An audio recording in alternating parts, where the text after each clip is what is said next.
Καλώς ήρθατε λοιπόν εδώ αυτό το απόγευμα. So, ladies and gentlemen, welcome this afternoon to this celebration of communication and deed when it comes to agrologistics in Greece, challenges and prospects organized by New Agriculture, New Generation.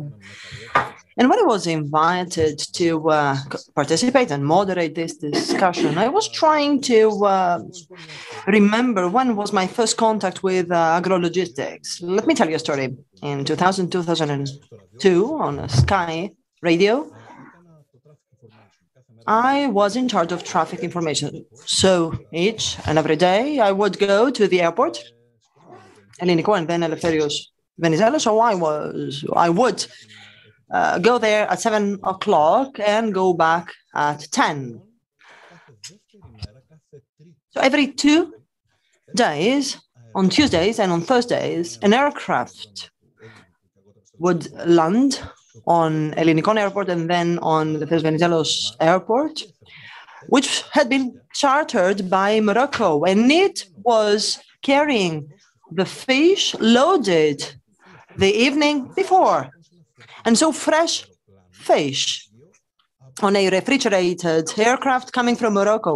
And the question is, do you know how that fish would have been then distributed on the Greek market? Now, some decades ago, there were some three-wheeled vehicles that would carry the various packages of fish. Now, I'm not sure whether things have changed. And so it will be up to New Agriculture, New Generation to elaborate on that. And right away, I would like to give the floor to Efi Lazaridou, CEO of New Agriculture, New Generation. Thank you very much. Now, the story you have shared with us is indeed spot on. I would like to thank distinguished guests, dear friends and dear partners on the occasion of today's celebration, today's evening, and on behalf of the BOD of New Agriculture, New Generation, I would like to thank all of you, especially the officials and institutional representatives who are honoring us. I'm thinking of Mr. Spilios Livanos, Minister of Rural Development and Food, Mr. David Berger, Deputy Chief of Mission US Embassy in Greece, Mr. Nicos, President and CEO of Pyramis Metallurgia and President of Hellenic American Chamber of Commerce, Mr. Vasilis Gounaris, Managing Director of BASF Elas and Vice President of Hellenic German Chamber of Commerce, and Dr. Giorgos Konstantopoulos, President of SEVE, or the Export Association.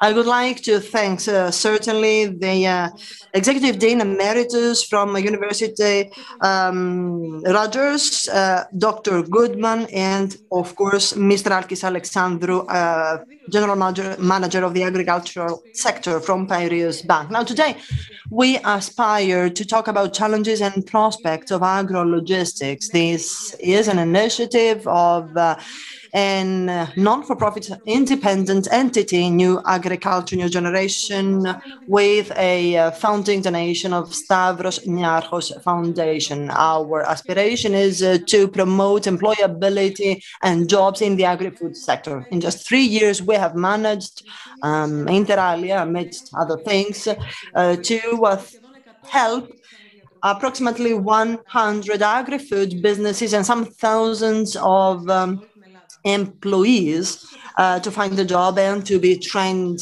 in the sector. And of course, part of our vision is also to try to promote and boost the competitiveness of the agri-food businesses. And I'm thinking especially of the structure of the Greek agrologistics, which is key. I am confident that today's discussion will be extremely interesting and will lead not only to important conclusions, but also to actions. It seems that modernization and restructuring of agrologistics is a single path for the competitiveness of the Greek produce. And therefore, it's imperative to promote the partnership between public and private sector. So that was your introductory remarks. Thank you very much indeed, Mrs. Lazaridou, CEO of New Agriculture, New Generation. We will, of course, have the opportunity to listen to you later as well. And now I would like to give the floor to Mr. Spilios Livanos, Minister of Rural Development and Food. You have a long-standing experience, sir, because you come also from Messalongi, which is an area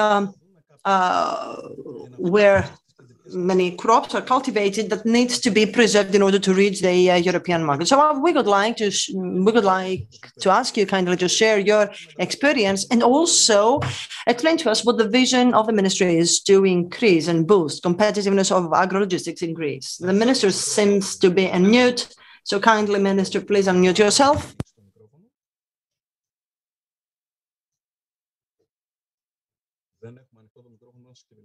We cannot hear you, unfortunately, sir. Now, can you hear me? Yes, certainly. Thank you.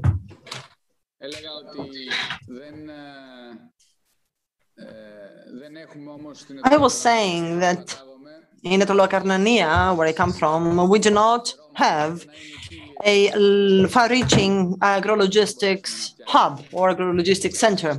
We'll see whether that will materialize in the near future. Thank you very much for having given me the floor. Thank you very much, Mrs. Lazaridou, for having me here. And I would like also to thank your organization, your entity, New Agriculture, New Generation, for having organized indeed this event, and overall for your presence and effort in the agri-food sector. Thank you for having enhanced entrepreneurship, innovation, and having encouraged the young, especially because indeed you are thinking out of the box, thus providing another perspective next to our policy to the benefit of agriculture at large. I would like to congratulate Stavros Niarchos Foundation for having founded your establishment, your foundation, which is a model of essential contribution to not only the agri-food sector, but overall, in general, in all the sectors that are key for the development of our country. As I said, this discussion pertains to a very interesting issue. Agrologistics in Greece is a very promising sector that with a great potential that should not remain untapped. So we all need to listen very carefully to the conclusions of the study that has been carried out about the agrologistics sector in Greece, and we at the ministry need to take care of taking the next steps for its promotion. Besides, in Greece, all necessary conditions apply for the development of infrastructure related to agrologistics with European and international orientation. The creation of hubs in key areas may bring about added value, and this is something, of course, we want to promote, as well as synergies between all the stakeholders in supply chain management. Through the development of similar facilities and infrastructure, the necessary conditions shall apply to develop economies of scale, burden sharing for the acquisition and management of the necessary infrastructure. So this is a win-win situation, both for growers and for consumers, but certainly for the entire economy, given that this will increase the competitiveness of agri-food sector, creation of jobs. We will bridge the gaps in supply chain from the grower to the consumer, the provision of upgraded services, minimization of the ecological footprint and energy footprint, resource saving, the reduction of food loss, handling of food safety and traceability of produce. So agrologistics, in other words, is a very significant subcategory of logistics, and needs to constitute an important parameter in trying to restructure the supply chain management, and can also be key in shaping a new sustainable productive model paradigm that will bridge the gaps between the existing reality and the new imperatives as environment, competitiveness, food culture, a new model, a new paradigm in which agri-food may become an important driver of growth. So along that logic with a view to boosting competitiveness of this sector.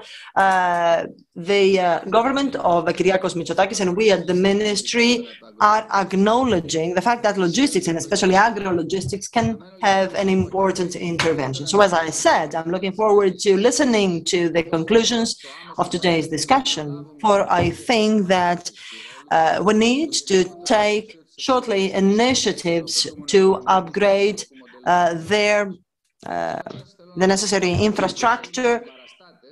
And by way of conclusion, I would like to say that we would like to have you as our allies in the effort to boost this sector. And thank you again very much for having me here.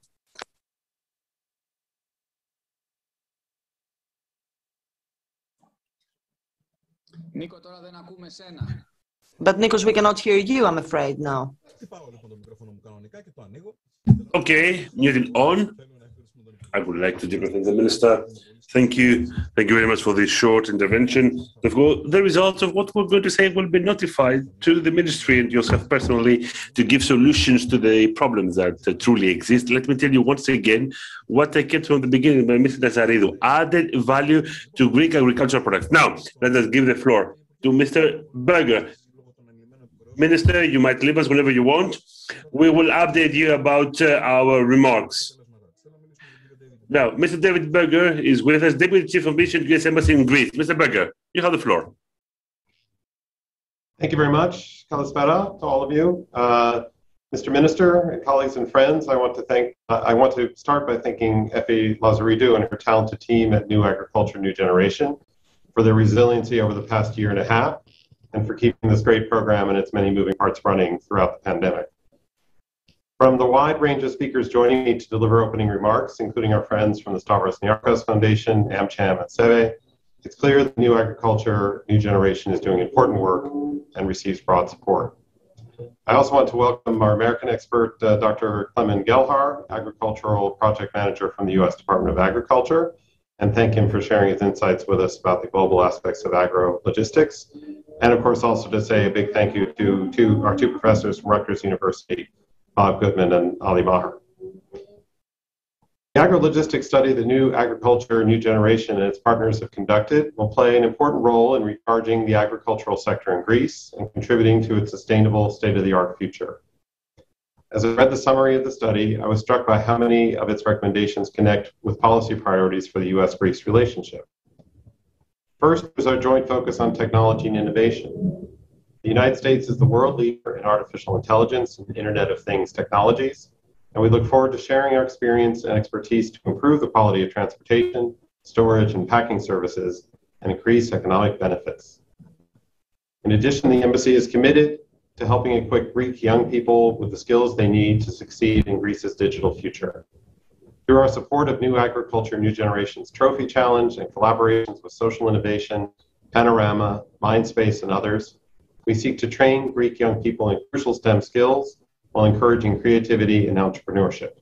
And that's why we're thrilled to support two of New Agriculture, New Generation's agro-entrepreneurship programs this year, including Trophy.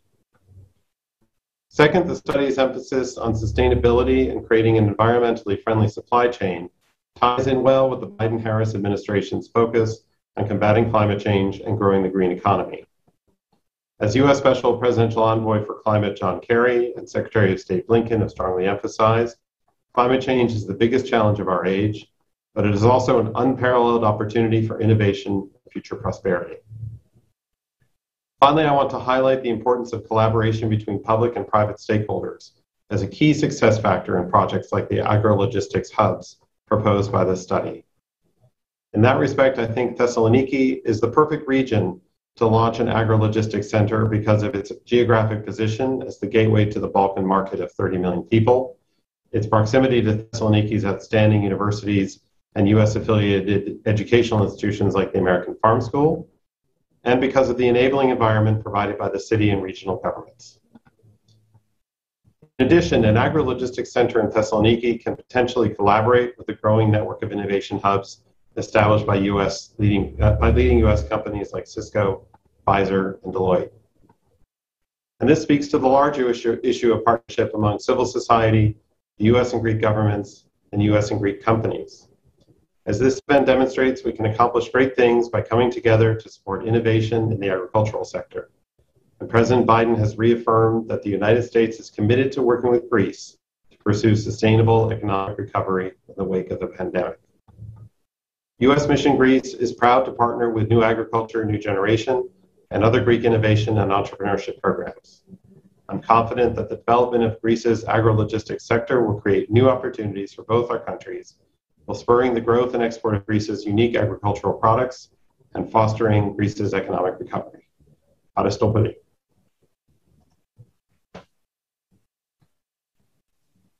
Εξαιρετικά, είμαστε αμέσως στο χρόνο. Ευχαριστούμε πάρα πολύ. Brilliant, on time. Thank you so much, Mr. Berger. Now, Dr. Robert Goodman, you have 2 to 3 minutes. You have the floor, sir.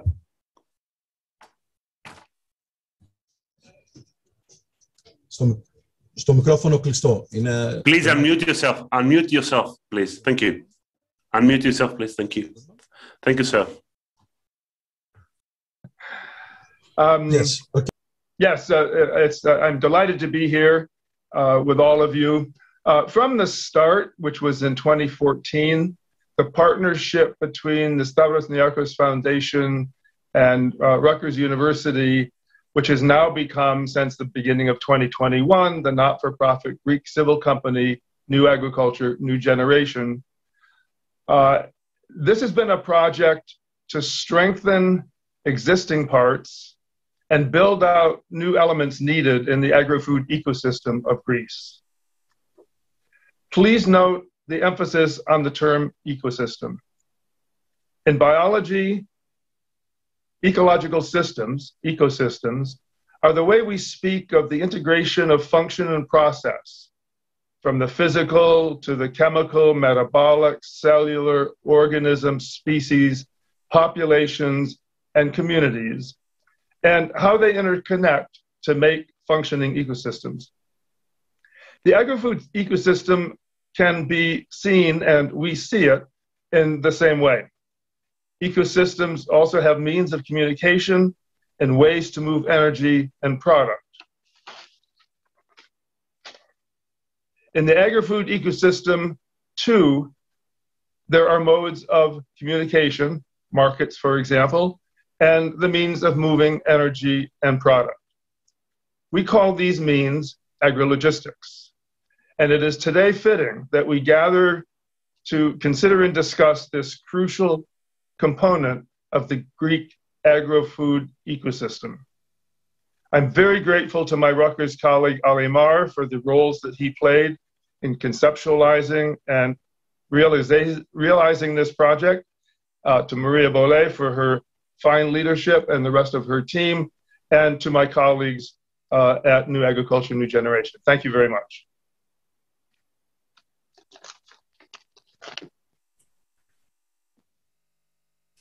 Exquisite, brilliant. We are on time. Now let us turn to Mr. Alexandru Pairos. You have the floor. Mr. Alexandru, please. Hello, hello. I hope you can hear me. Can you hear me? Can you hear me, Mr. Ipophantis? Yes, yes. Good, good. Please go ahead. Now, it is a big honor for Pirates Bank to be invited by such a successful non-profit NGO like New Agricultural Generation, with which we had a creative partnership in the near past. Agri-food sector in our country should be characterized by particularities vis-a-vis the offer of its products linked to the adequacy, the vulnerability, the safety, the lifespan, the maintenance conditions, and the mobility conditions. The reply to the challenge above can be given by the institution of modern transit hubs, which is already an applied practice in countries abroad, having leading the Netherlands, Belgium, and etc. Now, we need to execute the totality of the activities needed in a very delimited place so that the primary good would get its final shape before being promoted through the retail sector to the final user. Moreover, a modern development model to be sustainable these days should be based on sustainability and the protection of the environment, things that were mentioned before, and I will not delay you any further about it. Now, being the Hellenic Bank of Agri-Food sector, we are here to listen to the agony amongst the customers, agronomists who produce high added value products and don't have self-owned warehouses to keep them safe until they can get better sales price. Some cooperatives inform us that productivity does not increase in spite of the demand because the storage costs makes the final price not satisfactory, not profitable, even the opposite. Big-sized producers want to process their products by packaging them and don't have the way to do so. The Piraeus Bank Group fully understands the necessity to create different stations, terminal stations, in specific geography in our country with well-structured business plans. Persistent shareholders who do know about the agri-food sector, but also multiple suppliers, producers of agricultural products. All of them should serve one common objective, which is the growth of our export activity. Piraeus Bank could help you both at the level of consultants and at the level of financing through our special experts, special executives who discuss daily with more than 400 agricultural cooperatives throughout the country with thousands of farmers, producers. The pillar of investments and the transformation of our economy could be the pillars due to the RRF, and special budget has been proposed by the government for the growth of different development business parks. In a nutshell, Piraeus Group can create more values participating with VIPE, the industrial zone, which has the biggest network of industrial zones in Greece, with 27 receptors in 75,000 stremas of industrial land. Thank you so much for your attention. Thank you very much. So, indeed, the business, the VIPE, the business park you are saying is very promising. So, hopefully, this partnership will give rise to great results. Now, I would like to project a video message from Mr. Nicos Macazelos, President and CEO of Pyramis Metallurgia SA and President of the Hellenic American Chamber of Commerce. Αξιότιμοι συμμετέχοντες, αγαπητοί συνομιλητές, φίλες και φίλοι. Ladies and gentlemen, dear friends, I am delighted to be here today. Με αφορμή τη δημοσίευση μελέτης για τις δυνατότητες του κλάδου των Agrologistics στην Ελλάδα. Συγχαίροντας παράλληλα όλους τους εμπλεκόμενους φορείς για την υλοποίηση της μελέτης σε ένα θέμα εξαιρετικά σημαντικό, όπως αυτό της εφοδιαστικής αλυσίδας του αγροδιατροφικού τομέα της χώρας μας. Σε μια περίοδο όπου όλοι οφείλουμε να προσαρμοστούμε στις απαραίτητες αλλαγές και διαδικασίες που διασφαλίζουν την πορεία μας σε ένα σταθερά, βιώσιμο και αναπτυσσόμενο κλάδο, είναι απαραίτητο να στρέψουμε την προσοχή μας στον αγροδιατροφικό τομέα. Ειδικότερα δε στα Agrologistics, ένα ταχύτατα αναπτυσσόμενο τομέα διεθνώς, ο οποίος αναδεικνύεται σε σημαντικό παράγοντα ενίσχυσης της ανταγωνιστικότητας της αγροτικής παραγωγής. Ένα τομέα που βρίσκεται στον πυρήνα μιας συνολικής μεταστροφής του παραγωγικού μας μοντέλου, στη βάση μιας αλυσίδας που ακουμπάει στις έννοιες περιβάλλον, άνθρωπος και κοινωνία. Σε αυτό το πλαίσιο υπάρχουν θεμελιώδη ερωτήματα που καλούμαστε να απαντήσουμε, αλλά και ενέργειες που πρέπει να γίνουν για να διασφαλίσουμε την τήρηση των υψηλότερων προδιαγραφών υγιεινής πιστοποίησης, αλλά και ελέγχου, ώστε να επιτύχουμε τη μέγιστη απόδοση στην παραγωγή, αξιοποιώντας όλους τους χρήσιμους πόρους. Παράλληλα, σε μια κομβική χρονική στιγμή όπου η προστασία του περιβάλλοντος είναι στο υψηλότερο σημείο της ατζέντας στις πολιτικές που αναπτύσσονται παγκοσμίως, η ελαχιστοποίηση της περιβαλλοντολογικής επιβάρυνσης σε όλα τα στάδια της αλυσίδας εφοδιασμού δεν είναι απλά ζητούμενο, αλλά απαιτητέο. Επιπλέον, σε μια περίοδο όπου οι συνεργασίες προτάσσονται για την μέγιστη δυνατή αποτελεσματικότητα κάθε εγχειρήματος, τα Agrologistics εντάσσονται και οφείλουν να λειτουργήσουν σε ένα πλέγμα συνεργειών που ξεκινάει από τον τοπικό παραγωγό, τους συνεταιρισμούς, την τοπική και περιφερειακή διοίκηση και τις εταιρείες συσκευασίας. Πριν κλείσω την εισαγωγική μου τοποθέτηση, θα ήθελα να κάνω μια αναφορά στην πατρίδα μου, τη Θεσσαλονίκη, και στην ευρύτερη περιοχή της Βορείου Ελλάδος, για να υπογραμμίσω την προοπτική και δυναμική που ανοίγεται μέσα από την ανάδειξη του ρόλου της Θεσσαλονίκης ως ενός κόμβου logistics, αξιοποιώντας οργανωμένες και θεσμοθετημένες δομές βιομηχανικών και επιχειρηματικών εγκαταστάσεων, την Εγνατία Οδό, τον οδικό άξονα Παθέ που διασυνδέουν την ελληνική παραγωγή, το ισχυρό λιμάνι της, το Διεθνές Αεροδρόμιο Μακεδονία, διασφαλίζοντας γρήγορες ταχύτητες μεταφοράς προϊόντος σε αγορές με στόχευση και υψηλό περιθώριο κέρδους, και βέβαια όλα τα παραπάνω σε μια διαρκώς αυξανόμενη επενδυτική δυναμική. Κυρίες και κύριοι, φίλες και φίλοι, πιστεύω ότι σήμερα, μέσα από αυτή την ουσιαστικά στοχευμένη μερίδα, την εξαιρετική σύνδεση των πάνελς, αλλά και μέσα από μια μελέτη με πολύ πλούσια στοιχεία, θα βγουν σημαντικότατα συμπεράσματα. Εύχομαι κάθε επιτυχία στη συνέχιση των εργασιών της ημερίδας.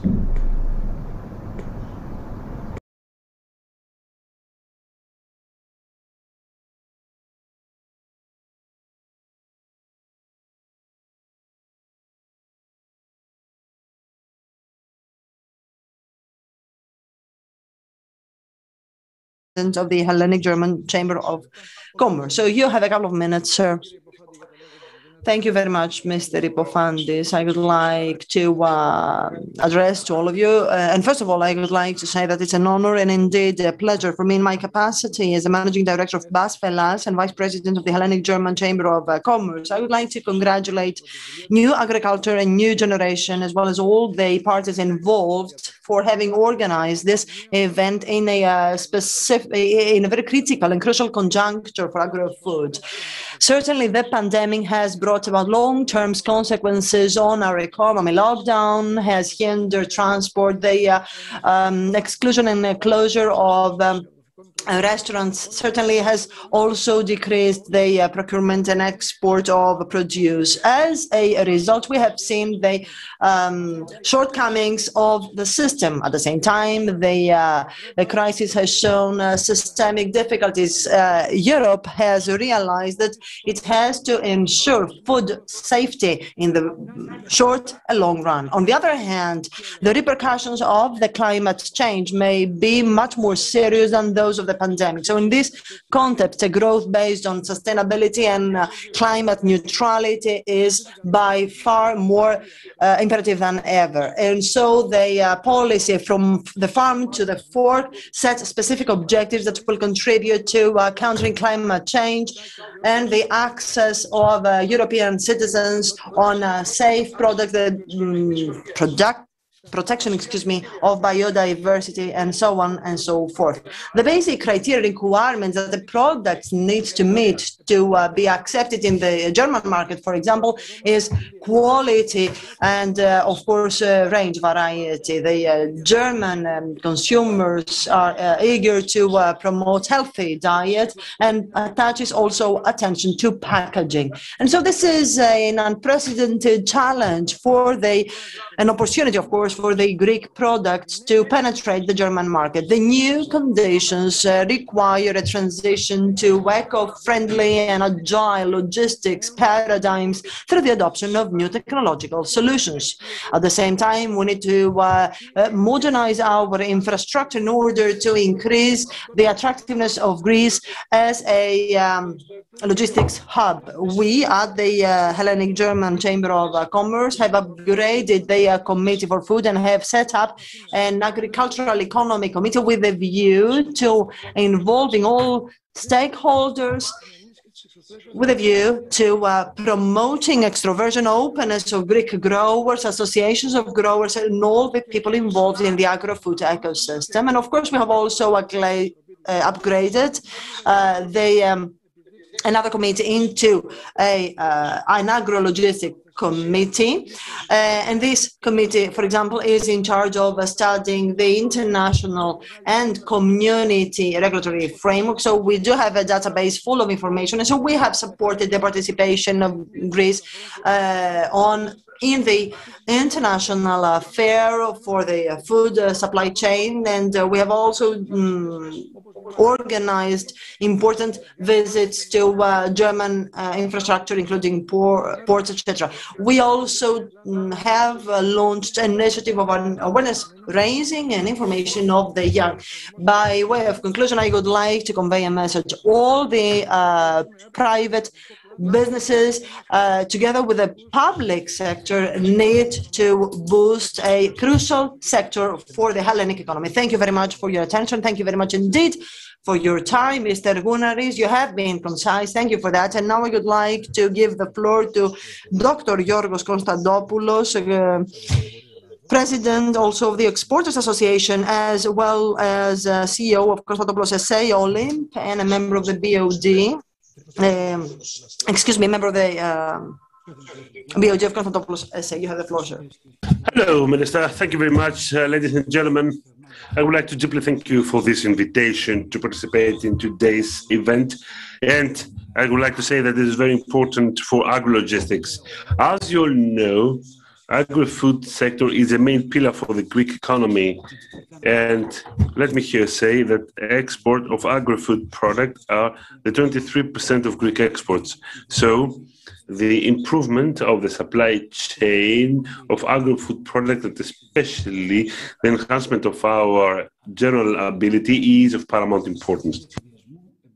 In the supply chain, many people are involved: farmers, stock live breeders, industries and processing industries, providers of services, and the final users.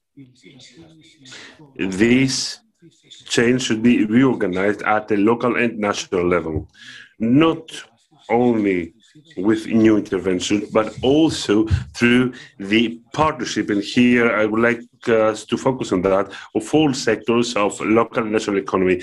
In the Greek Exporters Association, we have tangible examples of the benefit coming from the partnerships with the different clusters that have been created upon our initiative, and quite successfully. Greece has a rich production of big products from one side to the other. This is a comparative advantage for the international trade. With the proper certifications and by improving our logistics, our products may reach the whole planet and will contribute to the enhancement of extroversion, the improvement of Greek economy, and the reduction of the regional imbalances. Because unfortunately, even when it comes to extroversion and when it comes to agrologistics, there are big regional imbalances, which is obvious if we have a look at the map of Greek extroversion, where one might see that there are some exports in Attica, other are the export of Macedonia, etc. Last but not least, it is important to remember that we have with us technology, which is the main link in improving agrologistics. Thank you. Thank you so much. So now, Mrs. Lazaridou, I think that we are satisfied with the timeline of the initial speeches. We're not lagging behind. Let me tell you that throughout this event, we can have questions through the system that we have developed through new agriculture generation, which comes in an electronic way. We can raise your questions. We have 5 minutes at your disposal for your short intro about the supply chain in agri-food products and the necessity of the study that has been finalized. Mr. Lazaridou, you have the floor. Thank you so much, Mr. Epophanes, for that. The previous speakers covered me a lot with their presentations. It is safe and it is clear that in Greece, on the one hand, due to the dynamic of the agri-food products, and here, allow me to tell you that for the first time, after many, many years, we have a positive balance. On the other hand, due to the geographic morphology and our positioning, we're talking about a paramount need to study and improve the operation of the chain. Agrologistics are the organized procedure that links processing to productivity, packaging, consumption, tourism, and exports. It is clear that if we guarantee climate preconditions, the sustainability of procedures from the field to the shelf, the traceability of food, the enhancement of the revenue producers-wise, are critical factors to guarantee competitiveness of the Greek agri-food products abroad. All the above are interlinked with the structure and operation of the supply chain. Moreover, the pandemic has brought forth, as the previous speakers have said, how critical it is to have an operational supply chain. There can be lockdowns, exclusions, new sanitary protocols, which created some turbulences that we all experienced. Primary production without any organized management of the products may not have a sustainable future. At the same time, the supply chain without the skills and talent cannot be effective. In this framework, the organization New Agriculture New Generation has commissioned a specialized team to draft the study on the supply chain in the agri-food products in Greece. We had the honor to cooperate with specialists from the Center for Research and Technology, Hellas, the External Sport Training Institute, and the Center for Advanced International Transportation by the Rutgers University. The study analyzes in depth the current situation of the supply chain in the agri-food sector in our country. And at the same time, it highlights the needs and the perspectives of our sector, proposing specific activities for the development of the sector. I'm pretty sure that we shall listen to many interesting things. And being a member of the new generation, it doesn't organization, new generation, we shall announce our next steps from our own side to support the supply chain in the agri-food sector. Right now, and prior to me giving the floor to our speakers, I would like to thank them all and congratulate them, both them and their teams, especially Mrs. Maria Boulay from the University of Piraeus and director of the Institute, Dr. Sotiris Theophanis, president of the External Sport Training Institute and professor of practice at City College, University of York, etc. Mr. Nicolas Drodopoulos, who's managing director of online data and guest advisory, member of the General Council of Hellenic Federation of Private Scientific Advisor of Piraeus Chamber of Commerce and Industry, former chairman of Hellenic Association, and Dr. of course, Ali Meher, who is the director of Center for Advanced Transportation, Rutgers University, professor of civil and environmental engineering. I would like to thank you all. Thank you, Mr. Epophatis, because you are the valuable moderator, and congratulations to the communication team of our organization, which was responsible for the implementation of this event. That was all by me. I wish you all the best. Thank you very much. So now, what am I supposed to do? I will give the floor to Maria Boyle with her guest. Mrs. Boyle, you have the floor, please. Good afternoon to all, ladies and gentlemen. Thank you very much. I would like in turn to warmly thank today's guests and speakers for having set the framework, actually, of the discussion that will follow. And I would like to shift to English to welcome our speakers who are honoring us with their presence. They come from the US. Who is an agricultural economist with the United States Department of Agriculture, Foreign Agricultural Service. Clement is working on securing funding for cold chain technical assistance in various countries around the world. And today she will talk to us about her experiences on this aspect. It's a great pleasure and honor to have you with us today. And Clement, the floor is yours.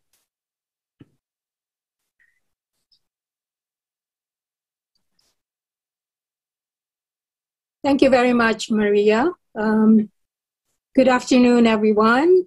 And especially a special hello to the DCM Burger. I think I will be sharing my screen. So I hope I'm successful in getting my my presentation.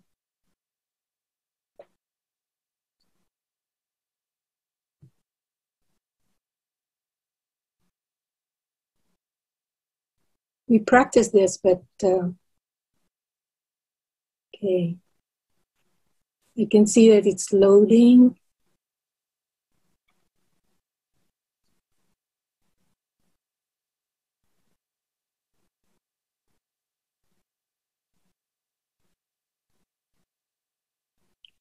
And while we're waiting for it to load, I just want to say that I am Clement Gelhar from the USDA Foreign Agricultural Service, or FAS. It is in Global Programs Agriculture Economic Development Division, or AED. It's in Washington, D.C.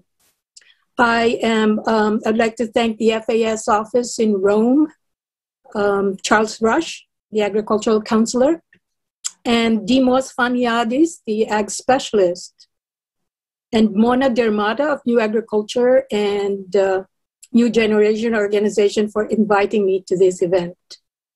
I hope to have a lively discussion after my presentation, if I can get my slide going.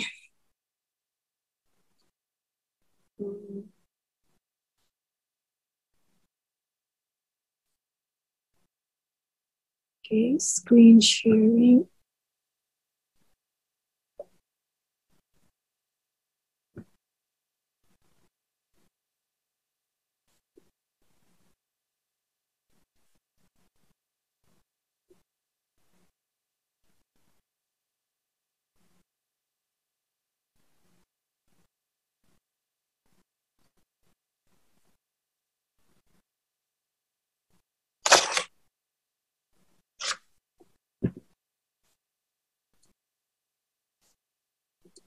Can you see it now?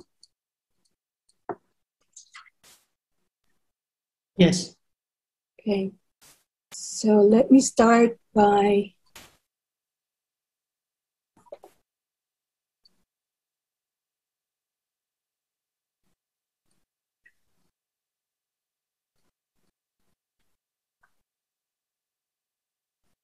sorry about this.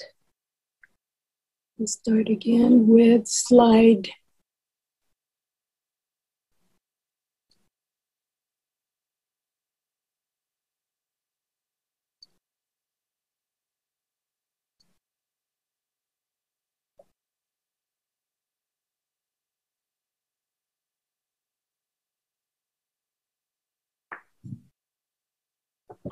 Okay, so here it is.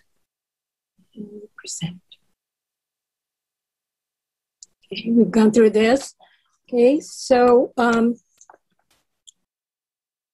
me, it's cold chain, and it is temperature management of perishable agricultural products along a distribution chain from U.S. farmers to overseas consumers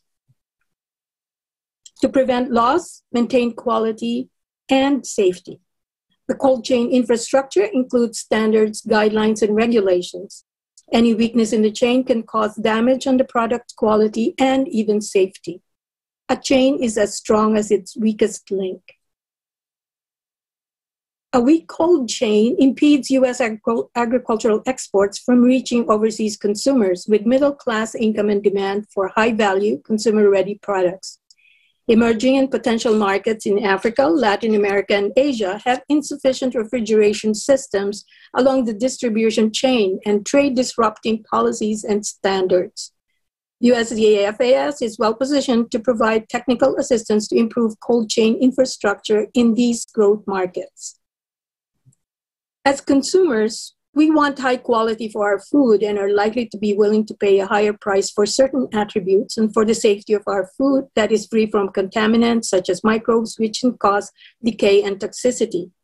Producers benefit from higher prices for high quality and safe products. Cold chain helps in temperature management to maintain the desirable quality attributes, reduce post-harvest losses, which are usually 10 to 30% from perishable products, and prevent contamination from several sources, from growers' fields to packers, processors, and supermarkets. International standards and regulations exist for food safety and quality, as well as for cold chain-related temperature management, such as in designing refrigerated warehouses at customs inspection areas for perishable products. This year, there is a global initiative on reducing food loss and waste with cold chain as part of the solution. FAS, since 1998, FAS provided technical assistance in cold chain worldwide. This map shows the period of assistance from 2007 to 2023 to show the recent past, present, and future programs. The FAS Emerging Markets Program, or EMP, funded 2 of 3 of these programs, one for AED, my division, and another for the WFLO, which is the World Food Logistics Organization, the nonprofit arm of Global Cold Chain Alliance, or GCCA. This is the FAS Global Cold Chain Improvement Initiative, which I personally managed in 2007 and 2010. Why learn about a program that started in the last century? Because it showed the innovative thinking of FAS that gave us best practices, lessons learned, and sustainability of impacts in a framework that is relevant to future technical assistance training, USDA, FAS, and other USG priority countries and strategy. You can read for yourselves the program description but we relied heavily on public-private partnerships from the US and the emerging market partners. This is the framework I used when I managed the program. FAS posts like Charles Rush in Rome, who also covers Greece, helped us identify participating companies who would be willing to work with US technical experts and follow recommendations on cold chain practices. It usually takes 2 years of engagement with a company, starting from an awareness building conference in phase 1, then an audit of companies in phase 2, and an evaluation of improvements in phase 3. On its first 5 years, the program identified enough companies to form a national cold chain association. Here are some snapshots of activities we conducted. In Guangzhou, we did 3 phases in 1 visit. We audited companies for the first time, revisited the companies we audited previously, and gave a seminar to solicit interest from companies who may want to participate in the next phase of the program. Here I want to highlight the collaboration of FAS Washington and FAS Post in China with the Department of Commerce Foreign Commercial Service Attaché covering Chongqing. We had technical experts from the US and China and from government and private industry. This outreach seminar has new features. It was co-sponsored by another US government agency, the Food and Drug Administration, or FDA. There were Chinese industry speakers and mini trade show in the afternoon, primarily from US companies of equipment and logistics services. In 2009, we held regional roundtable workshops on cold chain standards in Guatemala and South Africa. In both of these regional conferences, we had breakout sessions and facilitated teams to develop national action plans. The Philippines had extensive cold chain technical assistance through the years and was the first country to create a national cold chain association. The next 5 slides, I will go through them very quickly to show our technical assistance in Serbia on grades and standards system.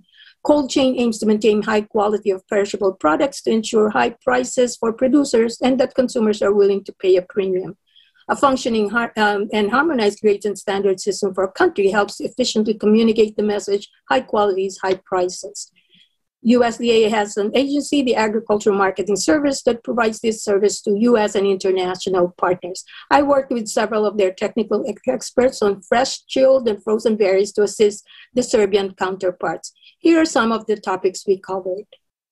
So the UNAC standards, and then these are examples.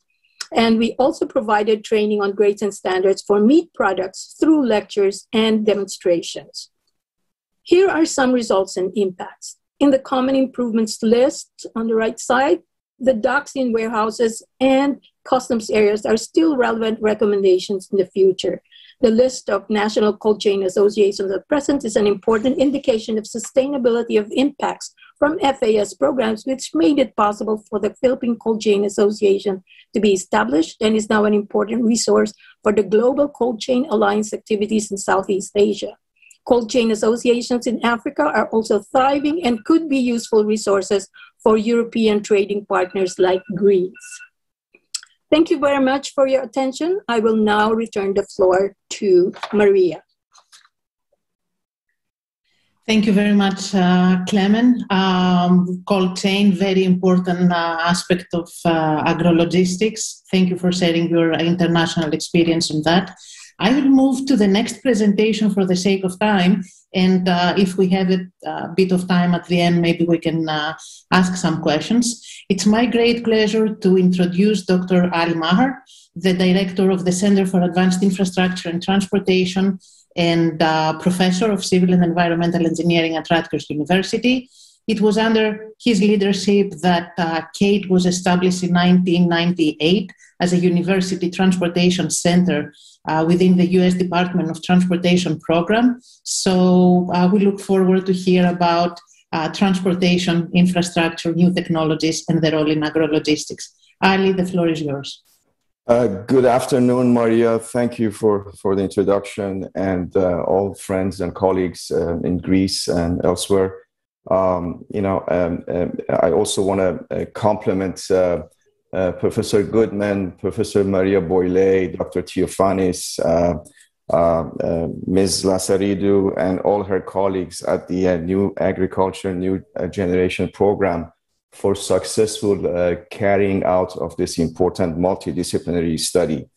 I would like to share some thoughts in these next few minutes on the role of transportation in agriculture sector, and specifically in agrologistics, and also the challenges that we are all facing in this sector, both at the national and global levels. Okay, let me see if I can move my, good. Yeah, so you can see my slides, right? Okay, so in particular, I would like to highlight the state of good repair and resiliency of transportation infrastructure, which are critical for proper function of all sectors of economy, particularly agriculture and agrologistics. I would also like to highlight the emerging trend in commercial vehicle electrification, which will have a tremendous impact on the way we will move people and goods in the coming years. So these are the three items I would briefly, go over. One of the key issues that we are all facing is, having a healthy and functioning transportation infrastructure, which is basically an engine for economic growth and development. The expenditure that we incur to preserve and improve our transportation infrastructure are essentially, critical again in meeting our national economic goals and other factors such as social welfare and environmental protection. Managing infrastructure assets that support agrologistics is obviously a multifaceted topic of global dimension. While most solutions are ultimately based on local conditions and criteria, the methods and tools that we will be using are common among most practitioners. And we can learn from each other's experience. And this particular study is one of the, I would say, steps that we have in many other projects and studies that are currently going on in addressing this important concern. Now, let me just briefly mention, if you look into, for example, the land-based mode of transport and focusing on road and bridge infrastructure that supports agrologistics. For example, we can see that in Greece, I took this data, this may be a little bit old, from 2010 to 2017, but the distribution has not changed much between various types of road infrastructure in Greece. And you can see that more than 85% of all infrastructure assets, transportation assets, are secondary, regional, and local roads, which will have or are having a great impact on the functionality of our agrologistics in Greece.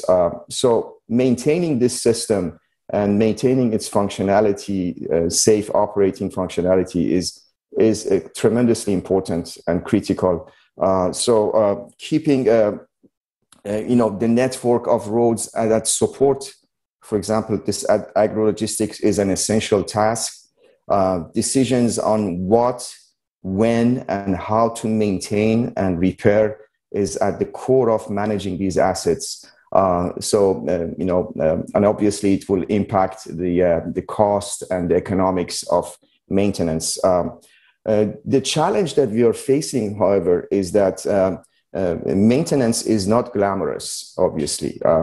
In fact, it is time-consuming and sometimes tedious, and not everyone is as excited, about maintenance as they are about cutting ribbons on new projects. However, as you can see from this, representation, the capital and operational cost to maintain far exceed the initial capital cost of building a system. So it is really a crucial problem that we are facing at the global level. I'm sure in Greece, as in many other countries, including here in the US, the immediate challenge is how to deal with the problem of deferred maintenance when we don't do our repairs on time and we let things deteriorate. In the US, for example, we spend only 2.5% of our GDP annually in maintaining and modernizing our transportation assets. Deferred maintenance is a burden on our economic and economies nationally and globally, and it hits our citizens in the pocketbook. Recently, the American Society of Civil Engineers estimated that the average American household will lose about $3,400 per year in disposable income because of inadequate and unreliable infrastructure.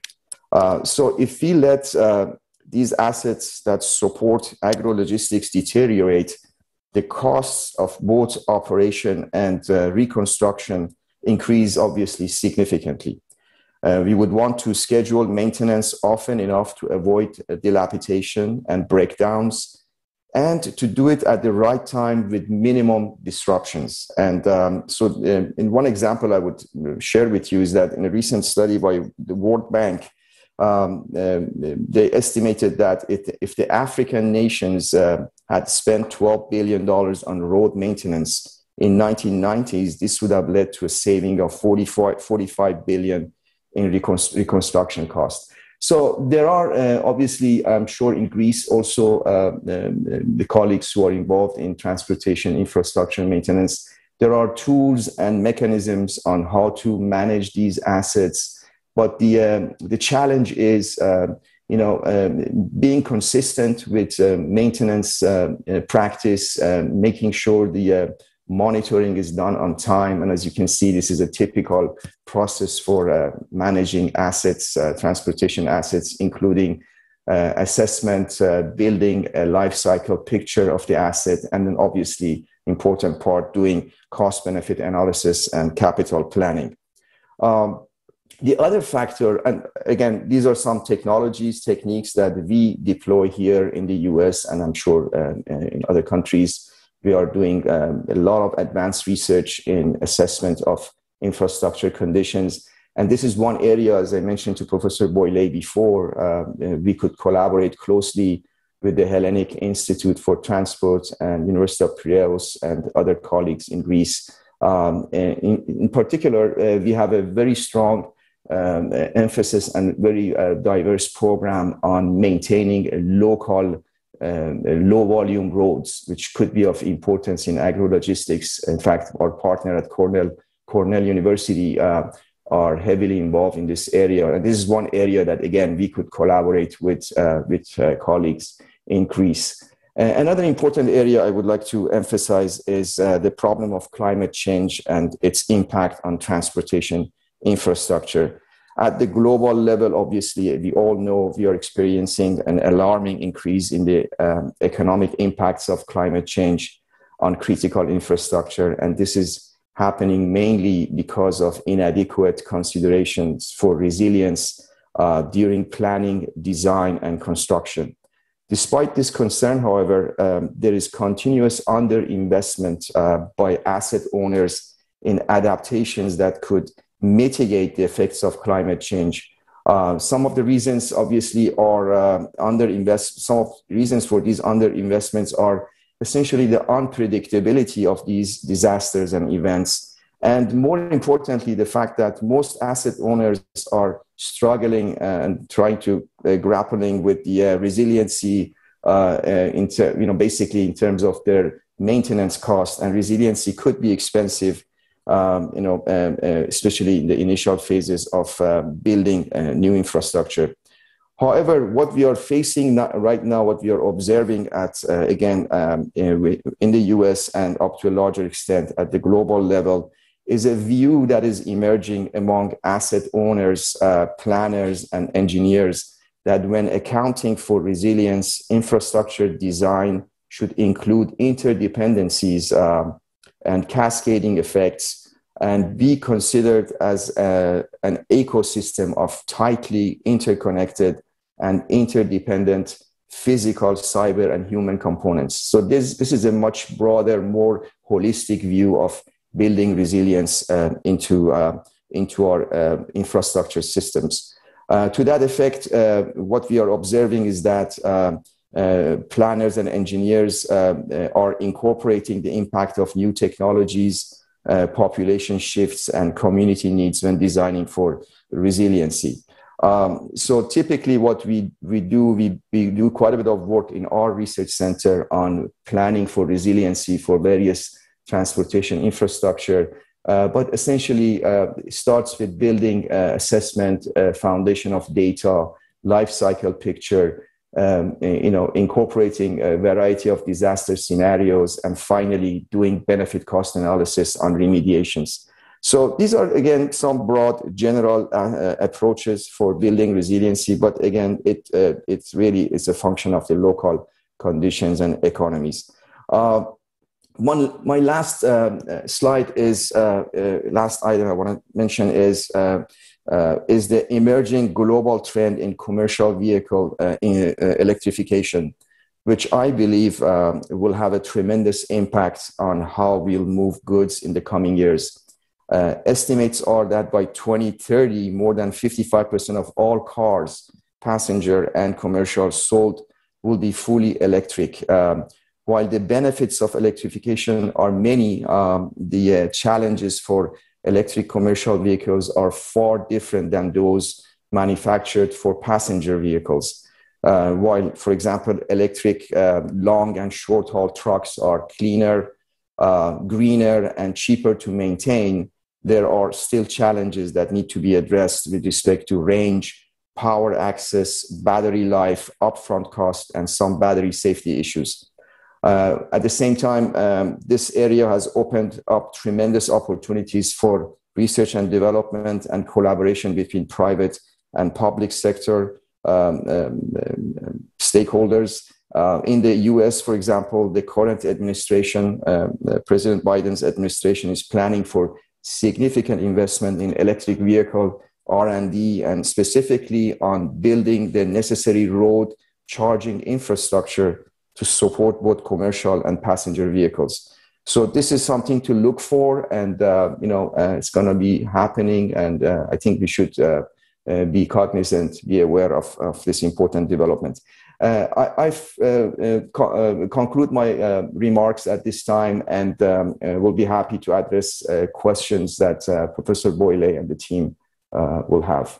So I will stop sharing my screen. Okay.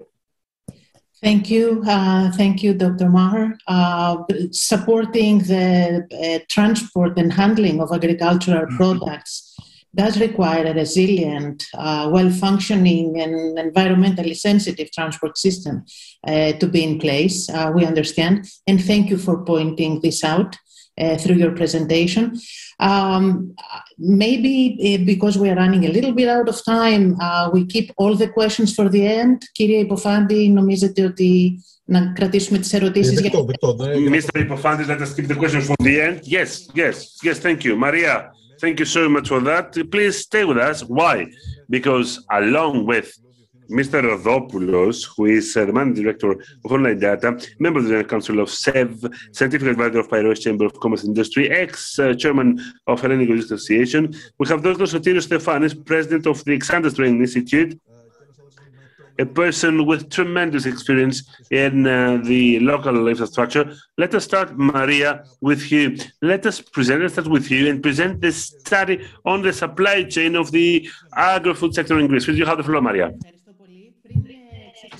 Thank you very much. So, before starting with my brief presentation, I would like to warmly thank a new Agriculture New Generation for having organized this event and for the excellent cooperation we have had on Agrologistics. I would like to thank Stavros Niarchos Foundation for its support in a critical sector for Greece. And once more, I would like to thank all the participants. Now, I would like to say very quickly that the idea behind this study is dated back to 2019 when the new Agriculture New Generation project was rolled out, and we were fortunate enough to meet Efi Lazaridou and Bob Goodman, and both of them explained the actions of the very dynamic project. We were impressed by their ideas, and we discussed the possibility to integrate the agro-logistics aspect in the framework, which of course was accepted, an idea which was accepted, was approved. And so having said that, I would like to thank both Bob and Efi for having embraced our idea, which has materialized in the meantime. Allow me now to share my screen.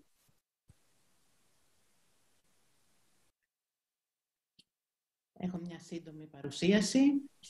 Πολύ ωραία, πολύ ωραία. Νομίζω ότι στην πρόβα το κάναμε και ήταν γρήγορα αρκετά. Yeah, this is the brief presentation I have prepared. Thank you very much. Now, let me say first and foremost that the study wanted, on the one hand, to study the objectives of this critical sector, on the other hand, to examine whether there are the training programs in place, and also to examine the situation in the labor market. So proposals have stemmed from the study,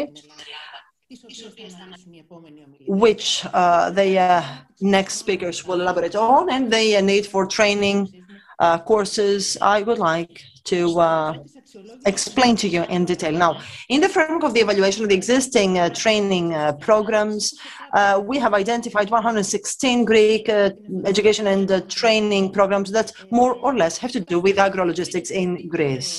Now, these programs are classified to the classification from 4 to 7 with regard to the European qualifications framework. You may see on the right-hand side of my screen the subject matter, including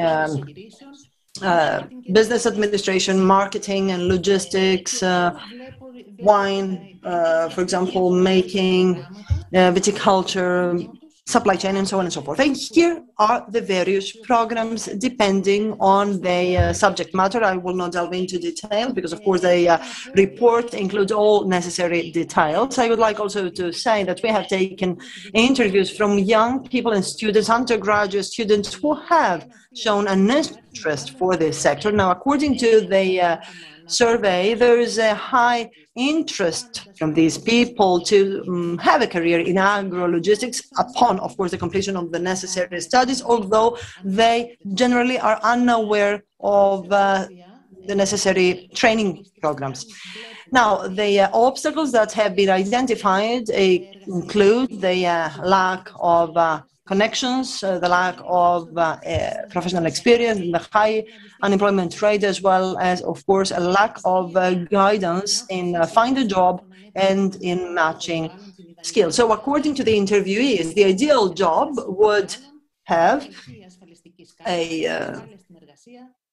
comfortable work environment, good social security provisions and benefits, and of course a promotion of the possibility of promotion opportunities. Now, the young people's ambitions and opportunities, or even hurdles for a career in agrologistics, as you may see, important skills are by 72% a similar experience, 53% technical and inelastic skills, and the soft skills are in the power of initiative and organizational skills. 85% do not know the appropriate training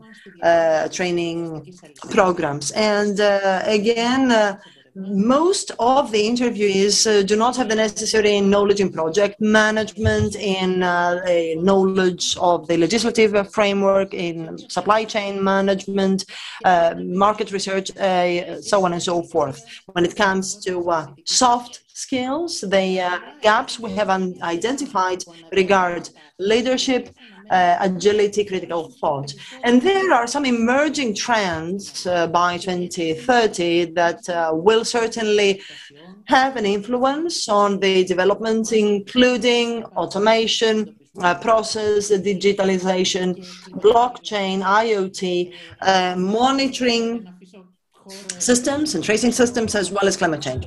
Now, I have skimmed through the first slides very quickly in order to leave some room, of course, for the other speakers, but I would like to conclude by saying that there seems to be a mismatch between the skills stemming from the education and training offered and the needs and requirements of the market in the sector of agrologistics. There's a particular interest by young people to attend relevant training programs, while on the part of the labor market, there are vacancies, there is an interest from companies, there's a need for new knowledge and skills. So the agrologistics seems to be indeed a sector we need to lay emphasis on in creating and refurbishing the existing training programs at all levels of education.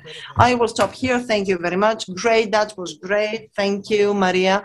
And now I would like to give the floor to Nicos Rodopoulos. Nico, thanks to your long-standing experience, certainly you have much to contribute, so you have the floor.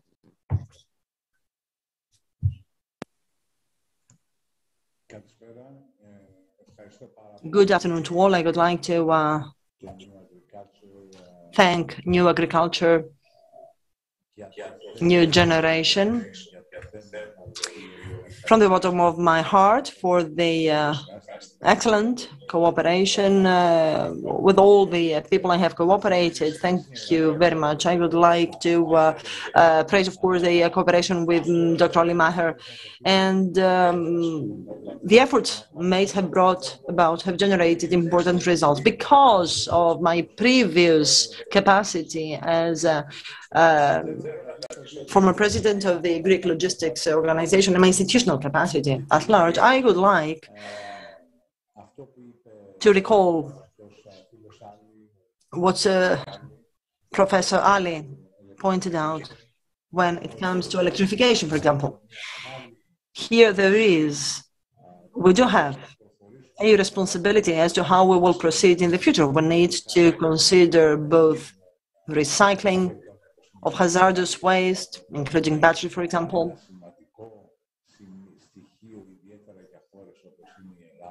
especially for countries as Greece.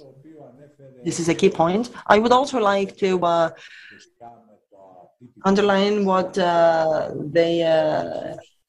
Mrs. Gerhard has said about the BPPs, what we call as SDT Greek, the public-private partnerships. And I have to say that the COVID era we have been experiencing has shown what strategic adequacy means. So what we need, what the countries need to withstand any similar trends may emerge in the future.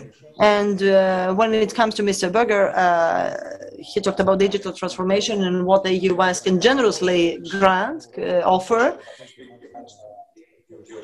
And Mr. Theophanous will explain to what an extent this is important. Allow me just to say that more than 3 billion smart devices right now are connected on this planet. And there's no case at any corner of this globe for a farmer or a grower not to be connected. So there's no case we will fail to see what we call a smart agriculture. So having said that, let us have a look at what this study has shown.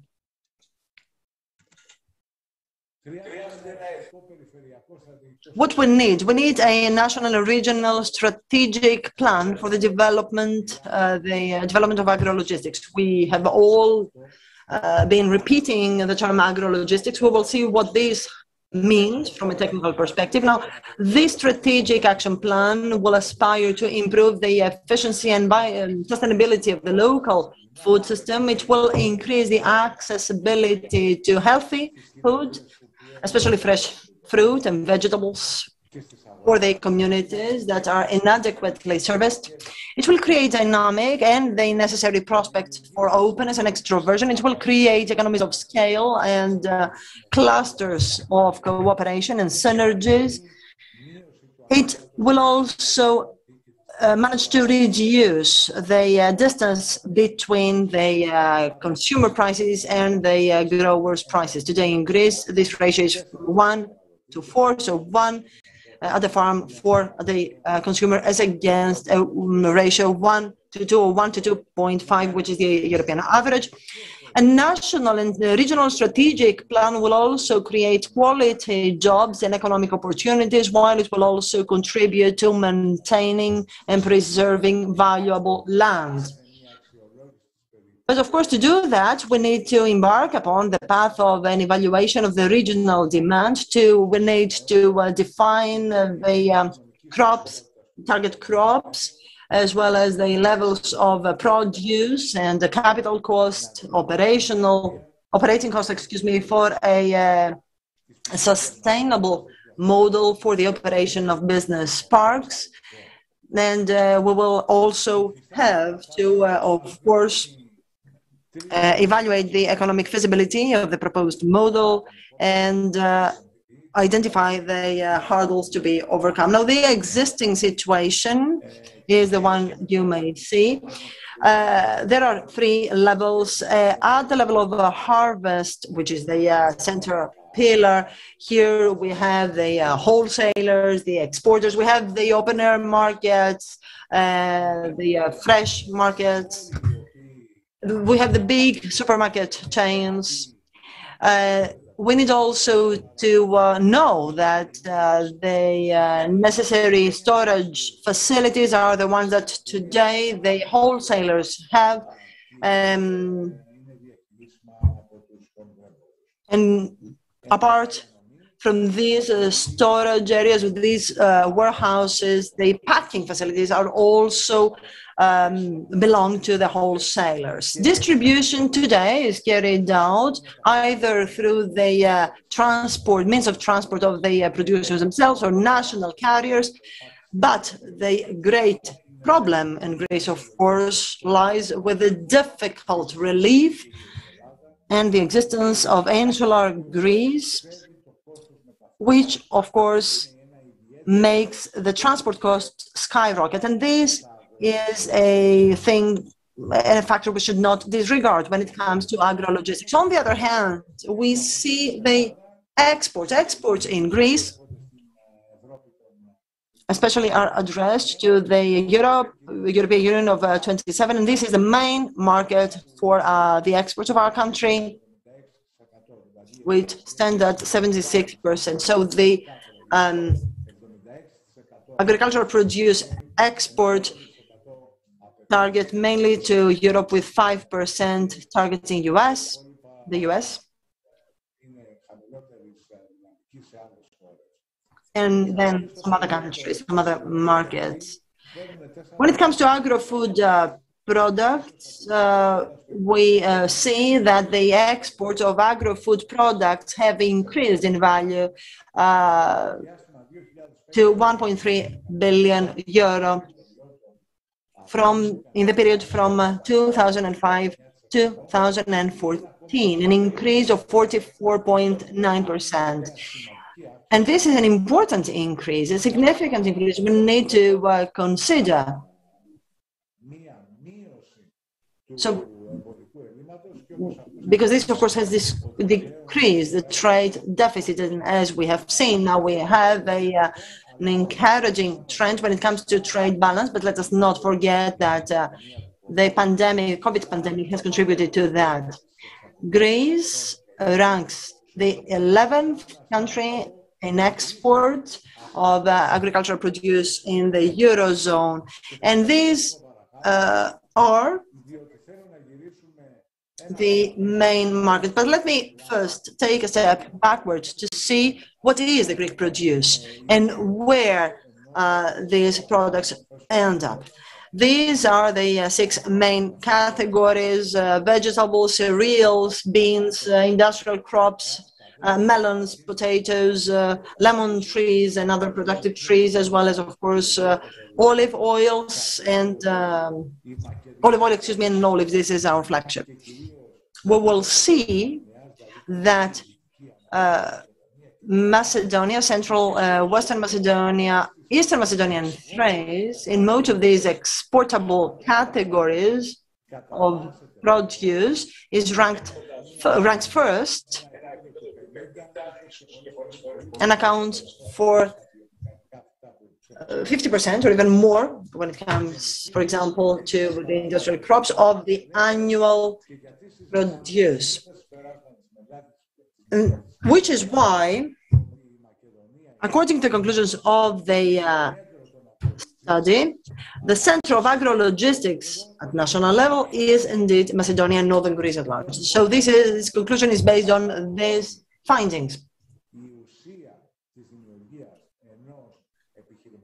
So the essence in creating a special business park for agrologistics, an agrologistics center, as it were, for the national territory, needs to be built in northern Greece. Thanks to that evidence, we have seen that extroversion and openness, as you may see here, involves three groups of countries. First, target markets: Bulgaria, Germany, Romania, Czech Republic, Austria, and Slovakia, Slovak Republic, and then secondary targets: Albania, Serbia, Cyprus, the Netherlands, and Skopje. And of course, Thessaloniki may be used as a center for northern Greece, given that it can indeed service other countries, countries which need agro-logistics and agro-food supply chain as the MENA countries, including Egypt, followed by Saudi Arabia, Jordan, Tunisia, Israel, Lebanon, and Iran. And here I have to say that the model that our country could benefit from, because of course there's a variety of practices and models for the best agrologistics. We know that the Netherlands, for example, may boast the best possible models, but for the other countries which do not have the relief and morphology of Greece, may be excellent case studies and success stories, but cannot be replicable in Greece. And so we need to consider all these factors in order to optimize the Greek model. I believe that we need to be close to the specific models and then have a tailor-made roadmap for Greece. On the left-hand side of the screen, you may see that we as Greece, when it comes to the local, to the national market, may also benefit from the connection between agri-food and tourism. I don't mean to tire you any further, so I would like very quickly to talk about the Central Agrologistics Center service, so unlocking challenges. And here we have standardization, packaging, quality control, storage, order, reverse logistics, distribution, routing, cross-docking, waste management, recycling, and recycling economy. All these are significant services, important services, and of course also international trade services, services to support innovation, markets, demos, fairs, auctions, and so on and so forth, and certainly premises to be used as also social stores with a view to attracting social economy. And social economy will have a leading role in the post-COVID era. Moreover, we have also other services that will be provided by an agrologistics center auction, sales auction services, e-commerce services, communication, and of course, advisory services, consulting. And the benefits that will come from an agrologistics center will be, first and foremost, that it will ensure quality, quantity, and although Greece is a fragmented country, however, it has high-end product, high-quality product, and it will certainly be beneficial for economy because it will allow a concentration of big volumes, while at the same time it will attract big customers. And that's it from me. Thank you very much. Allow me to wrap up just by saying, dear Mr. Epiphandis, dear interlocutors, the problem of Greece is not that we do not know how to do things or that we are unable to do things. Our problem is who will shoulder the responsibility to bring together the state with the real economy, investors, that is, and then agricultural economy, that is, growers, farmers, to the benefit of all, with a view to giving rise to a PPP, which will certainly live behind the doing business as usual models in order to innovate, in order to create real added value which will generate wealth. Having said that, I will close here and thank you very much. Thank you very much. Well, we've seen that in my shows, Greece should produce wealth. This is what we lack. Now, without further ado, Mr. Theophanis is with us. You have the floor, sir. Thank you so much, my friend Nicos Epiphandis. I would like to thank the organization for this invitation and for giving me the chance to be here. Professor Bob Goodman and my colleague and friend, Professor Ali Maher, and Mr. Berger from the U.S. Embassy for actually following this very important initiative. I will try to be extremely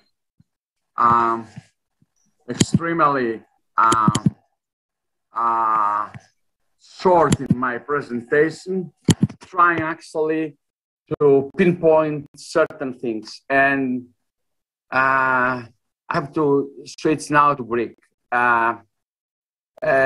Ευχαριστώ πραγματικά τον Νικόλα Τωροδόπουλο. I would like to thank Nicola Todopoulos because he echoed my views, but this is worthy. This shows a co-mentality. Now let me start to the other way around. I will start from the conclusions to go directly to the dictation. What is a very important thing? The role of the supply chain. We don't have refrigerated equipment, which is necessary, but this is a very important reality, not just related to the non-implementation of new technologies, but it's also related to infrastructure, about how the market works. This is very, very important as well.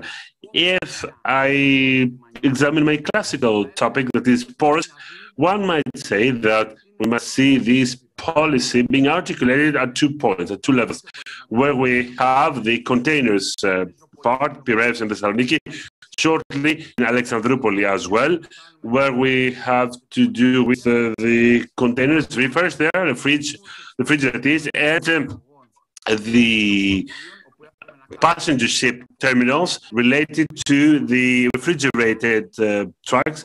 It is a very important part of the domestic and international circulation of Greek agricultural products, and this chain, the supply chain of the agricultural products in agrologistics. It is very important to see how we can build up, not just in Thessaloniki or in Piraeus, but also in smaller ports, see how we can build this logic of extended gates. That is, the possibility quite shortly from infrastructure of the cold chain to reach the port in such a way that we will not lose the speedy mobility and the quality of the product. Nicos Pofadis put it rightly before. He talked about this case, about the cargo airplane that was coming from North Africa, and later on, this was perceived by a conventional vehicle for Greece. Another thing that we must understand the possibility to have some cold chain clusters, that is partnership. It's part of the serious efforts that have been made recently through the different clusters. It is not 100% success. Why? Because it touches upon specific, be open. It touches upon some interests to maintain a specific sovereignty in the supply chain. The next very important topic, which is of paramount importance, was highlighted by the previous speakers. I'm talking about the need for the cold chain cluster to be a part of the production consumption phases. There are best cases here. There are examples. Nicos mentioned the example of Israel, which is quite known to me. How should I put it? I'm quite into that, meaning that a country which is semi-rural, in essence, managed with 35 kilometers of productive land close to the shore, it managed to feed so many people and export at the same time. This was not because they changed the structure of productivity, but they changed the structure of distribution, which is important, and transport. A big story that was said before by the minister, the transit centers put much light with the need to update today's open markets of food.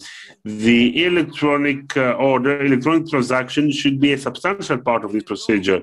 Here, of course, either rapidly or not, it's not a matter of technology only, because we will need to change the structures of today's procedure when it comes to distribution that for the last many years they have prevailed. Now, on technology, Mr. Rodopoulos alluded to that. Very important. Either this is about AI or about the management with the use of big data. Where should we be present? Proactive decision making, the monitoring of the chain, which is very, very important. And of course, this is linked to my third point, the exception management. My dear friend Maher will allow me to say a few words about how the academia experience and the technology developers and providers from the US, I don't know whether Mr. Berger is with us still, this might be helpful towards the direction. Now, some ascending technologies and trends, we're going to see that coming. What is important is that the new products, the new softwares have changed philosophy. You do not install the product someplace. They are based on servitization or SAS, service, software as a service, platforms. So this changes the logic overall. Digital supply platforms, which play a key role. The tracing system, the monitoring systems are related to the whole chain. Then of particular value are the smart containers. Gradually, there is a development in this sector as well, in spite of the fact that for the last 1 year and a half, we are living containers-wise a huge problem. My friend George Kostadopoulos beforehand talked about it in his initial remarks. And then, of course, technologies of change.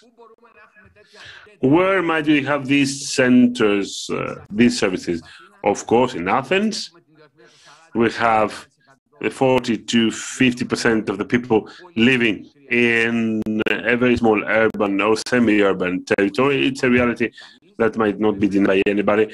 Of course, Thessaloniki, as said before, as the previous speaker said, here it's not just about the fact that it is the second biggest urban cluster, but it's also the fact that it is a gateway for the Balkans.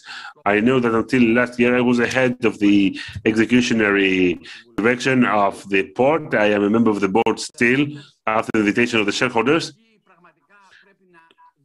I believe that we must think out of the box in this procedure.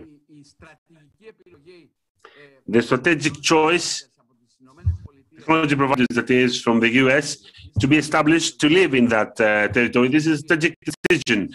It must be used in full, not just in words, not in theory, but in practice. This is quite meaningful to me. You see here the structure of services. Over 93% goes to distribution, 15% to storage and management.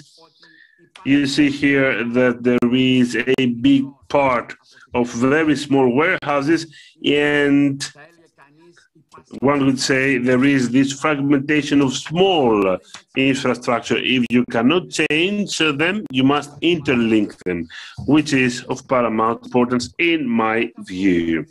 I will not get into the pros and cons. They can be read besides through the study. What is important is the following: overcome today's structure when it comes to the circulation of agricultural products, which means that we must destroy current infrastructure. It is difficult, it is cruel, and it takes a plan for a transition phase, which will not just be the design that will talk about technology. It will be a design that will shift business processes. It will change business models. I believe that this is a bit more difficult compared to the implementation of these technologies per se. It goes for threats and opportunities. You know all these. Now, let me say what is the current practice. There is the absence of main structure for the supply chain. The wholesalers have a significant role in the storage, distribution, and other added value services. This does not mean that one will neglect the wholesalers. No, one will try to change their role and the business model. In the long run, this is to their benefit, because if this is not mandatory, they will be replaced by something else. This is the critical point, and this is difficult for the organization as well. Within this very difficult and ambitious program that it has built successfully, I would say, up to now, this stage should be combined. The same goes for the distribution. The two centers mentioned before are very important. You can read them here. I don't mean to tie you any further. What about the centers? Do they suffice? No. Do we need more? Yes. But there is an important but and come to an end.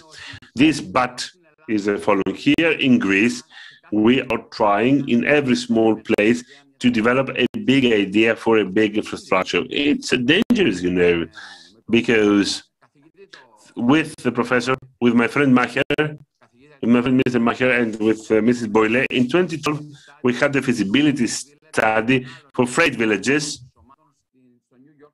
for New York Metropolitan Transportation Council region. Do you know what was the result of that? That in this huge area, which is the area of Greece, population-wise, you should do few things, not many things. Why? To achieve sustainability. Likewise, the different centers are sustainable in Germany. Not many things, not much. And then you must follow a logic of clusters from this bigger to the smaller. In between, you are creating clusters, but virtual clusters, not necessarily infrastructure fragmented everywhere. I think that the message is clear. Let me stop here. Now, ports, of course, the two big ports, and then a significant role for Heraklion as a very important port linking all sectors, and the two ports of Western Greece, Igoumenitsa and Patras, with a connection of with Italy, and then some other important ports, for instance, Kavala and Alexandroupolis, in their own work with a neighboring country as well, without this meaning that we stop the value of Thessaloniki. Are the ports that have a regional role which can be substantial. Such a case, Volos and Elefsina. Why? Because in Elefsina, for instance, nobody goes to compete by rails. No.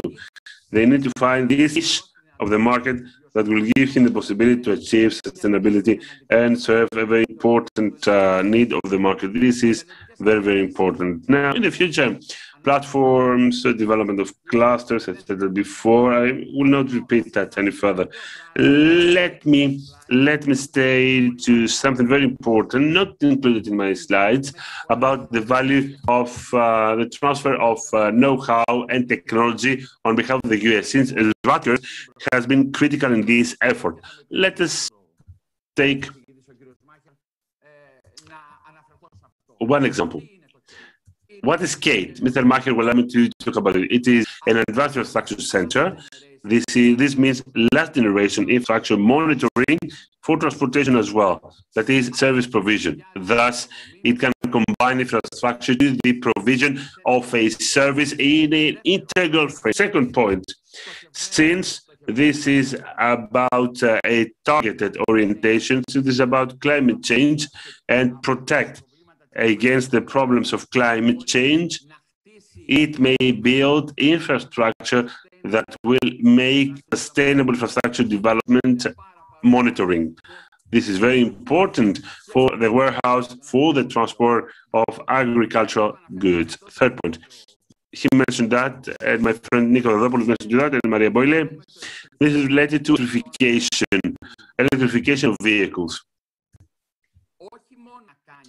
Not only is it related to that, but it's also related to value that may be related to different actions. What in the US we name last mile distribution, that is the urban distribution. Not just that, but big actors, big transport actors may play such a role. I'm pretty sure that my friend Thanos Liagos, who was my successor, being the president of Olfaed, the port of Thessaloniki, that is, will move on with this procedure that we planned in the past. In other words, build a charging hub, urban vehicles, where the actual port lies. And these might come from energy that is produced through environment-friendly energy, like solar panels. It was a total different logic, and centers like CATE may work better. Okay, thank you. And last but not least, which is very, very important, is how we can match the technologies that the US and technology providers have developed, along with the technologies of monitoring of the chain and monitoring of the state infrastructure, with the goal that we have, that is for these bodies to be at the forefront of the technological presence in Greece in this critical sector. Thank you so much for your attention. Thank you very much for that. I hope that I didn't argue that much. No, we are not far behind. We're 12 minutes behind from our target. I don't know whether there is any question from you. There's a series of questions. In few moments, Mrs. Lazaridou will have her closing remarks. But just before that, is there any question from the speakers? Any question from the speakers, please? Amongst the panelists, that is? No.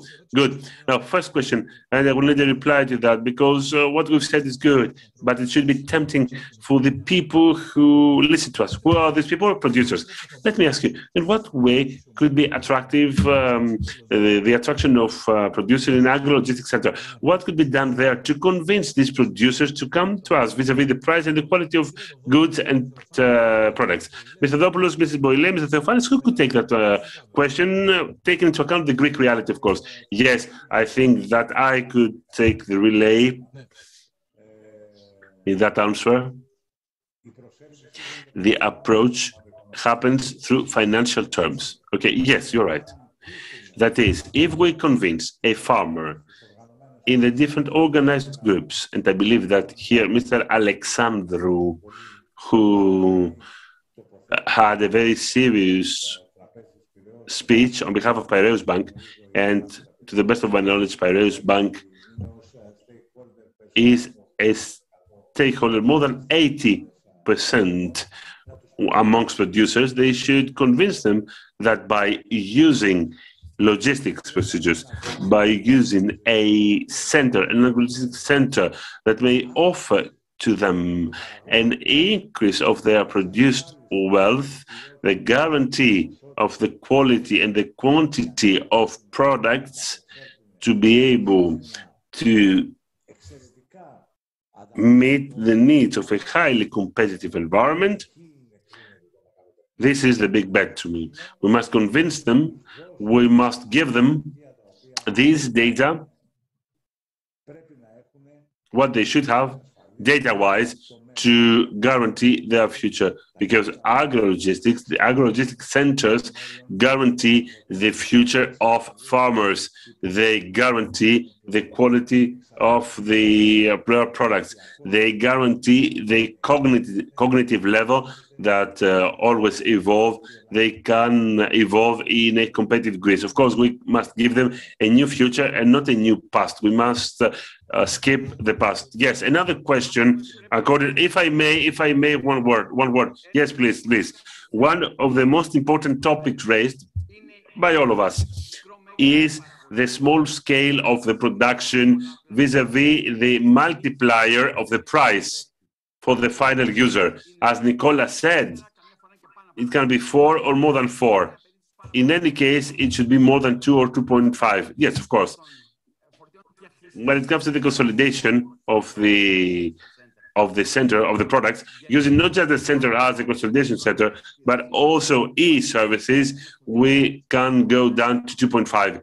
This will mean more competitive products, both the one exported and the one consumed here. Good. Second question. Well, Minister Epifadis, you might ask, please, if I may intervene.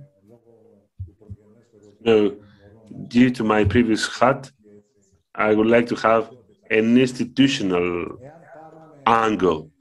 If we take processed goods, the secondary level, that is mainly from this level of the economy. If we take a vase of caper produced in Tinos, if it goes elsewhere,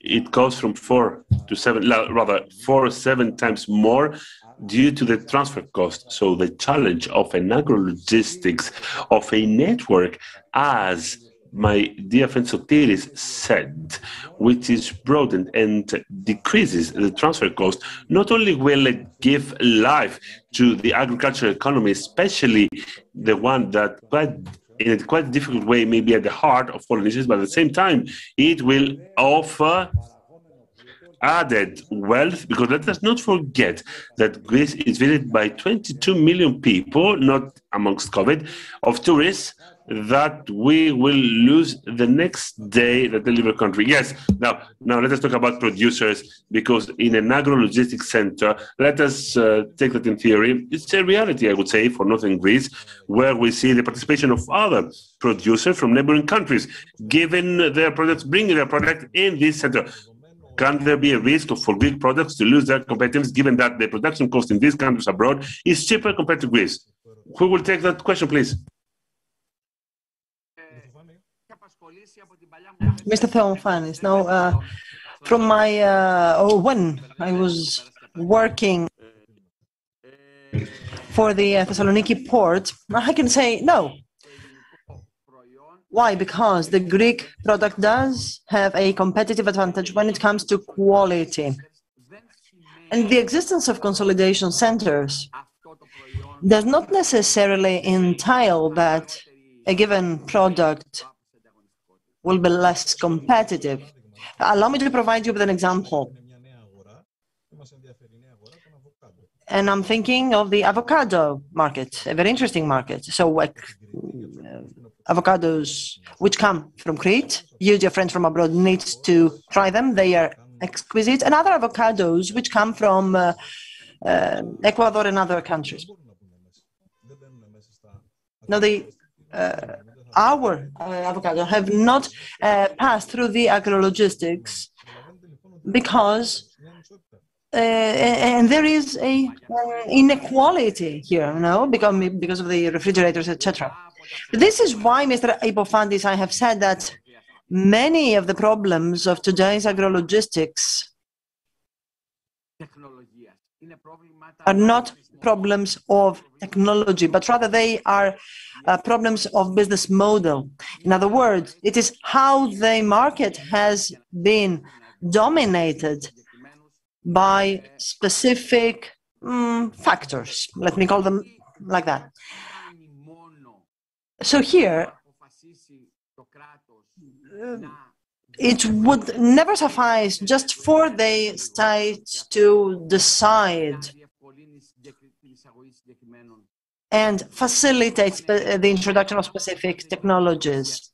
This will be a dead letter unless it goes hand in hand with substantial changes when it comes to the structure of the market. I'm thinking of institutional interventions, and for the time being, let me stop here. Question: do you know what is the major client of industrial tomato in the European Union, which exports 90% through northern Greece? Bulgaria. What I mean is that our product undeniably is much better in terms of quality and state condition, of storage and marketing. So our real rival is our bad self. And the fact that either we are growers or intermediaries or consultants, we have failed to shoulder our own part of responsibility, which is why I do agree with Mr. Theophanis. And a question from Mrs. Boyle. Who could be an owner of an agrologistic center in Greece? Maybe in yet another cooperative or an association of growers or a private entity already operating on the market? Who could be that owner of an agrologistic center, Mrs. Boyle? Our best practices provide for many best practices. It is up to us to examine them, as Mr. Theophanis said. Before talking about who the owner may be, it's important to understand the need for such a center, how imperative it is to have such a center. And this needs to be embraced by all stakeholders. And I personally firmly believe that really, how it will be managed is secondary. I would like to stress and to focus on education and training. This is key. It's very important to improve that. And of course, when it comes to the structure and management, I would frankly leave that to the experts. Mr. Theophanis, would you like to add something? Now, what Mrs. Boyle has said is true, of course, and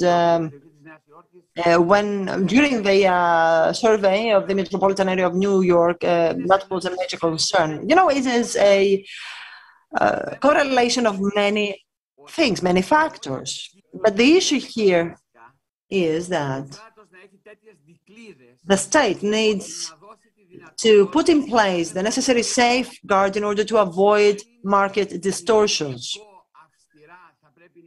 If it is 100% private, then there need to be safeguards in licensing to facilitate that, of course, not to strangle it or to squeeze it, but not to leave any room for distortions by actors who have this kind of, who adopt usually this kind of practice. Secondly, if this will be a public-private partnership, and the premises are public,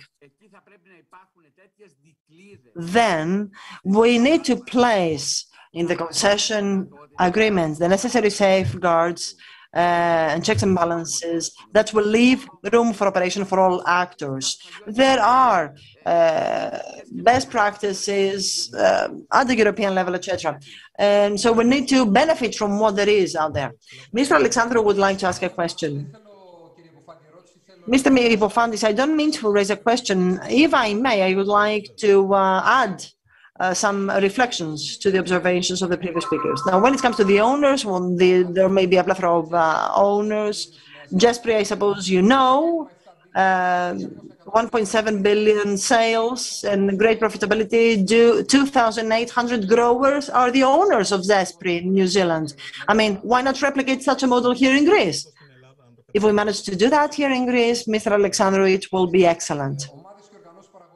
Now, there's no doubt that when it comes to storage, this certainly is where an agrologistics center is very important. But this needs to go hand in hand with specific decisions on the administration of that center.